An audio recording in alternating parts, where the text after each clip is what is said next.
Bonjour et bienvenue dans ce nouvel épisode du podcast The Nomadic Lifestyle. Alors ce podcast, c'est aussi le premier épisode que j'enregistre vidéo. Donc si tu regardes sur YouTube ou si tu regardes le vidéocast, voilà, je suis dans ma chambre de berger jeunesse, on fait avec les moyens du bord. Et voilà, donc c'est mon premier à part les lives, mais c'est un peu différent, donc ne sois pas trop... sois indulgent ou indulgente avec moi, s'il te plaît. Donc voilà, si tu écoutes le podcast, ce commentaire est un peu inutile pour toi, mais bon, c'est pas grave. Donc, dans cet épisode, je voulais te parler de Singapour, qui a été la première ville de mon trip en Asie du Sud-Est. Donc, si tu me suis sur Instagram, tu sais peut-être que je suis partie en début novembre pour un voyage duré indéterminé pour l'Asie du Sud-Est. Si tu me suis sur Insta et que tu ne savais pas, voilà, je te le dis juste au cas où aussi. Voilà, et Singapour, du coup, c'était ma première étape. Ce n'était pas la première étape planifiée. Je devais arriver à New Delhi, mais si tu ne le sais pas, il y a une crise diplomatique entre le Canada et l'Inde actuellement, et comme je suis québécoise, donc passeport canadien, je n'ai pas eu mon visa pour l'Inde, donc j'ai dû changer de plan littéralement 2 semaines avant de partir, et Singapour c'était le choix le plus économique pour changer mon billet, et aussi comme j'avais prévu faire l'Asie du Sud-Est, donc aller au Vietnam, en Thaïlande, au Laos, au Cambodge, etc. C'est juste un genre de changement d'ordre. J'espère pouvoir aller en Inde et au Népal par la suite, mais bon, c'est pas grave, sinon ce sera pour une prochaine fois, on verra bien. Mais donc du coup, je me suis dit Singapour c'est bien, comme ça je peux remonter la Malaisie, la Thaïlande, le Laos, le Cambodge, le Vietnam et tout, sans devoir reprendre un avion, donc je me suis dit pourquoi pas. C'était pas vraiment une ville qui était sur la liste des pays que je voulais visiter, mais je me suis dit, vu que j'y serai, autant la visiter. Donc, vraiment, ça a été un coup de cœur, en fait. Je ne m'y attendais pas du tout, mais j'ai adoré Singapour. C'est une ville magnifique, impressionnante, spectaculaire, vraiment. Une ville tout en contraste, mais aussi en complémentarité entre modernité, tradition, nature et ville. C'est hyper multiculturel, donc ça c'est un truc que moi j'adore. J'ai vraiment adoré la ville, c'est vraiment gros coup de cœur. Les gens aussi sont pour une grande ville et tout, c'est aussi un pays, c'est une cité-nation, un État-nation. Oui, un État-nation, je vais y arriver. C'est en fait, il y a principalement que Singapour, en fait, c'est comme la ville et le pays aussi. Et c'est le pays avec la 3e plus grande densité de population au monde, et donc je m'attendais à une ville genre avec beaucoup de gens, à me sentir un peu étouffée et tout, et en fait non, les gens sont déjà moi j'ai pas remarqué qu'il y avait autant de gens que ça. J'ai vraiment eu l'impression que c'était spacieux comme ville et tout, et les gens sont hyper relax, hyper chill. Je m'attendais un peu à rythme genre à la New York ou à la Londres, un peu à la course et tout, mais non, les gens sont hyper relax, et hyper humble aussi, simple dans le sens que je m'attendais peut-être à, vu que le niveau de la vie est hyper élevé là-bas, à voir un peu les gens un peu hautains, tu vois, je sais pas comment dire, avec plein de trucs de luxe et tout, et en fait non, les gens, j'ai trouvé qu'ils étaient hyper sympas, hyper à la buona, comme on dit en italien, en français, comme on dit ça, voilà, hyper genre terre à terre et tout, donc trop bien, j'ai adoré, et c'est incroyable comme pays, c'est hyper efficace, tout est super bien organisé, tout est propre, genre littéralement, je pense que tu pourrais manger sur le sol de Singapour, tellement tout est propre, autre chose que j'ai adoré, c'est que il y a genre tellement de trucs gratuits, mais je vais te parler de mon budget là plus tard, mais vraiment, tout le monde disait que c'était une ville hyper chère, et moi, j'ai pas trouvé que c'était si cher que ça, parce que t'as tellement de trucs gratuits à faire, et même les trucs gratuits sont propres, hyper bien faits, hyper bien organisés, c'est un truc de malade. Et donc voilà, bref, un peu mes impressions sur le pays, je pense que t'as compris, j'avais aucune attente pour le pays, mais ça a complètement... été outre tout ce à quoi je m'attendais, et vraiment une destination coup de cœur que je t'encourage à découvrir si tu le peux, parce que, ben voilà, c'est incroyable. Donc, je voulais te donner, du coup, dans cet épisode, un peu de conseils, d'astuces pour planifier ton propre voyage à Singapour, si un jour tu décides d'y aller. Donc, commençons avec, avant même d'arriver à Singapour, les conditions d'entrée pour aller à Singapour. Alors, bien sûr, il faut toujours vérifier avant parce que les choses changent à la dernière minute, comme par exemple la crise entre le Canada et l'Inde, hein, qui l'aurait prévu. Mais en général, les Européens et les Nord-Américains n'ont pas besoin de visa pour Singapour pour les séjours de moins de 30 jours et les séjours touristiques, bien sûr, de moins de 30 jours. Donc, en théorie, pas de souci, pas besoin de visa, mais comme je te dis, revérifie toujours avant de partir si ton pays, pour quelque raison que ce soit, a des conditions d'entrée différentes. Même si tu n'as pas besoin d'un visa, il faut faire le SG on Arrival. Donc SG, c'est les initiales de Singapour. Donc SG on Arrival Card en ligne. Donc c'est pas un visa, c'est un genre de formulaire pour rendre le passage de la frontière plus rapide. C'est la meilleure description que je pourrais te donner. Donc, c'est juste un formulaire à remplir en ligne que tu peux remplir jusqu'à 3 jours avant ton jour d'arrivée. Et bien sûr, le jour de ton arrivée, il faut que tu le fasses. C'est moi qui recherche toujours toutes ces conditions d'entrée. Avant d'y arriver, je n'avais lu absolument nulle part qu'il fallait faire ce truc. Et donc, quand je suis arrivée à l'aéroport, j'ai un petit peu paniqué parce que je me dis, là, s'ils me laissent pas passer, je sais pas trop pour quelle raison, mais bon, on sait jamais, je suis un peu dans la merde parce que je suis déjà à Singapour. Donc, si tu veux y aller, n'oublie pas de faire le SG on Arrival. C'est nécessaire que tu arrives par air, par terre ou par mer. Donc, si tu arrives de la Malaisie, par exemple, en bus ou en bateau de l'Indonésie, ou même, je sais pas s'il y a des bateaux de la Malaisie, bref, en tout cas, si tu arrives en bateau, tu dois aussi le faire. Donc, je vais te mettre dans la description de l'épisode et aussi, petite nouveauté, le blog est en ligne. Donc, les épisodes de podcast seront retranscrits. Donc, tu trouveras aussi le lien là-bas. Donc, voilà un petit peu pour les conditions d'entrée. Comme je te disais, pour arriver à Singapour, il y a plusieurs façons. Soit en avion, d'ailleurs, l'aéroport, c'est un des plus beaux aéroports. Non, c'est le plus bel aéroport que j'ai vu dans ma vie. Et il vaut lui-même une visite touristique. Donc, ça vaut la peine de prendre un vol pour Singapour. Sinon, tu peux arriver par bus de la Malaisie ou par bateau de l'Indonésie. Donc, voilà un petit peu les façons d'arriver à Singapour. Tant qu'on est dans les transports, je vais te donner quelques conseils sur les transports à Singapour. Alors, Singapour a un système de transport, mais fantastique, qui est hyper efficace et qui est hyper économique aussi. J'ai un peu halluciné à quel point c'était pas cher pour faire des longues distances. Donc voilà, la seule chose, c'est que pour pouvoir utiliser le système de transport en commun, que ce soit le MRT, ce qu'ils appellent le MRT, c'est le métro en gros, ou les bus, il faut acheter une carte rechargeable qui s'appelle Easy Link et la recharger au besoin pour prendre les transports.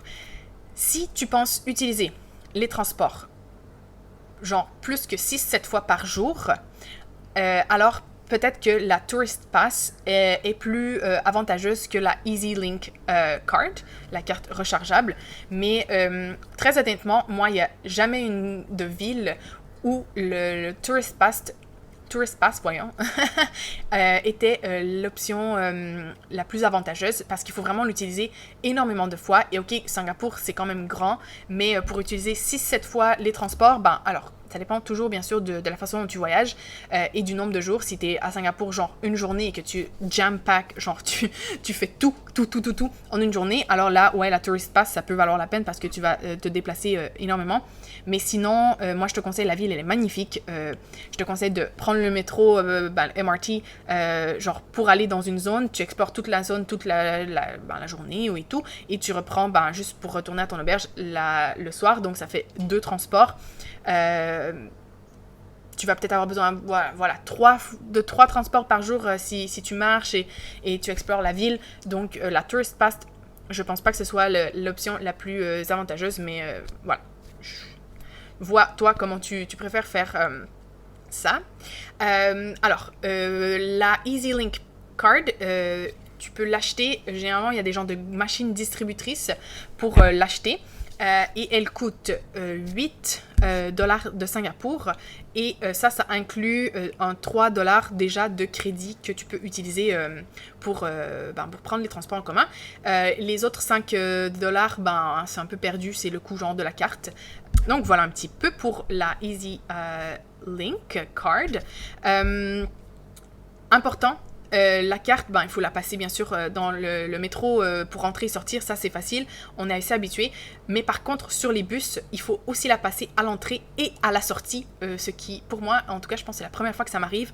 Donc, il ne faut vraiment pas oublier parce que sinon, il te charge le tarif maximum si tu oublies de passer la carte à la sortie. Donc, n'oublie pas de passer ta carte à l'entrée et à la sortie. Et aussi, le solde minimum, de ce que j'ai compris, après plusieurs utilisations et tentatives, pour entrer dans le MRT, dans le métro, il faut qu'il y ait au moins 3 dollars sur ta carte, alors qu'il ne semble pas y avoir de minimum pour le bus. Et autre petit conseil pour les transports en commun, mais pour Singapour en général, apporte un cardigan, une veste légère ou une écharpe pour te couvrir dans les transports communs, mais aussi ailleurs, là je vais te le dire aussi après, mais partout en fait, traîne toujours un truc pour te couvrir parce qu'ils mettent vraiment la clim à fond, genre je gelais dans le métro et dans les autobus et dans les centres commerciaux et voilà, donc apporte une petite laine, comme on dit au Québec, pour dans les transports et aussi, comme plus bas, je vais te le rappeler, mais pour visiter les temples aussi, il faut, sinon, par exemple, avec un débardeur, comme j'ai là en ce moment, tu peux pas rentrer dans les temples ou même des shorts et tout, donc ça sert aussi à te couvrir pour les temples. Alors, passons à la nourriture maintenant, comment économiser et aussi découvrir la nourriture de Singapour qui est excellente. Donc, le meilleur moyen de manger à Singapour sans faire un énorme trou dans son budget, c'est d'aller dans les hawker centers. Ça se traduit en français par genre centre de marché ambulant. Donc Singapour, pour éviter d'avoir les rues pleines et occupées de vendeurs ambulants et tout, ils ont construit ces gros centres où les vendeurs ambulants, en fait, ils sont plus ambulants du coup, hein. Ils sont stables, mais bon, les vendeurs de nourriture ont chacun leur stand et donc tu peux aller manger essayer des plats typiques de Singapour, mais aussi comme Singapour, je te disais, c'est une ville hyper multiculturelle. Tu as énormément d'Indiens, de Malaisiens, de Chinois, et bref, d'Indonésiens aussi, de gens un peu de toute l'Asie. Donc, tu as des choix énormes de restos et de différentes cuisines à essayer à Singapour. Et dans ces hawker centers, tu trouves absolument de tout. Donc, c'est génial pour essayer un peu les différents mets. Et c'est vraiment hyper économique. Généralement, je pense que le plus cher que j'ai payé, c'était 6 dollars pour un énorme plat, une énorme portion. Et donc, 6 dollars, c'est moins de 4,50 € ou 5 €, tu vois. Donc, c'est hyper convenient. Pour ce qui est d'économiser pour la nourriture et, comme je disais, pour essayer la gastronomie locale. Quelques petits trucs par contre, les hawker centers, important, il faut débarrasser sa table quand tu pars. Il y a des endroits pour mettre les cabarets, la vaisselle et tout, parce que si tu ne le fais pas, ils te mettent une amende de... Je me rappelle pas si c'était 1000 $, donc n'oublie pas de débarrasser ta table si tu vas dans les hawker centers. Dernier point que je voulais aussi mentionner en termes de nourriture, c'est que l'eau est potable partout à Singapour, sauf si, bien sûr, c'est indiqué que ce n'est pas potable. Mais partout dans les centres commerciaux, dans les fontaines publiques, etc., l'eau est potable. Donc ça, c'est trop bien parce que tu n'as pas besoin de dépenser pour acheter de l'eau. Le seul endroit où moi j'ai été, où l'eau n'était pas potable, c'est à Pulau Ubin, qui est dans, du coup, une île au large de Singapour. Et là, il n'y a pas d'eau potable, donc apporte bien de l'eau... quantité suffisante si tu veux y aller. Et sinon, tu peux toujours en acheter là-bas sur l'île, il y a des vendeurs. Pour ce qui est de l'hébergement, Donc, l'hébergement à Singapour, c'est vraiment le poste de dépense le plus cher. Voilà, c'est le poste de dépense le plus cher. C'est possible de trouver des auberges de jeunesse autour de 20-23 €, mais disons que par rapport au reste de l'Asie du Sud-Est, c'est vraiment le pays le plus cher en fait en termes d'hébergement et de coût de la vie en général. Mais pour l'hébergement, c'est vraiment très cher. Par exemple, là en ce moment, je suis en Malaisie et ici tu trouves des auberges à 5 € la nuit. Donc c'est le quadruple, voire le quintuple à Singapour. Donc c'est pour ça que souvent les gens disent que Singapour c'est cher, mais bon, ça reste des prix. C'est des prix au niveau des prix qu'on trouve en Europe ou en Amérique du Nord. Donc voilà, c'est pas économique pour l'Asie, mais c'est pas non plus hyper cher. Donc voilà. Ce que je te conseille pour trouver les auberges, déjà, les auberges de jeunesse, ça vaut la peine si tu voyages en solo. Déjà, si vous êtes 2 ou plus, ça peut être plus économique et avantageux de regarder pour une chambre privée. Ou par exemple, moi, l'auberge de jeunesse où j'étais, ils avaient des pods, genre les gens de lit... des genres de capsules là que tu peux fermer et tout, qui est trop bien pour l'intimité. Ils en avaient des doubles, donc ça revenait moins cher à 2 de prendre ça plutôt que 2 lits. Donc vérifie bien ça quand tu fais tes recherches. Et pour trouver les auberges, eh bien alors en Asie c'est Agoda, la plateforme qui est la plus populaire, mais tu as aussi Booking.com et Hostelworld qui fonctionnent. Moi, ce que je conseille toujours en voyage, c'est de regarder, trouver des auberges sur un de ces sites et ensuite de vérifier si l'auberge a un site internet ou un téléphone. Bon, là, c'est sûr que si tu es à l'étranger, c'est un peu plus cher pour les contacter et tout, mais des fois, ils ont WhatsApp aussi. Donc, bref, essaie de contacter l'auberge parce que les prix sont généralement moins chers si tu réserves directement avec eux. Donc, par exemple... moi, l'auberge, j'ai réservé avec Agoda parce que, bon, il y avait des rabais avec Agoda et tout. Mais sinon, c'était un bon 2-3 € en moins si je réservais directement avec eux. Donc, tu me diras 2-3 €, c'est pas beaucoup. Mais si tu restes une semaine, comme j'ai fait au final, c'est presque l'équivalent d'une autre nuit. Donc, ça peut valoir le coup. Et finalement, pour l'hébergement aussi, alors, comme je disais, Singapour, c'est un pays-nation. Genre, c'est une cité-état, je vais y arriver. Donc, on peut se dire, c'est pas si grand que ça, mais c'est quand même grand au final.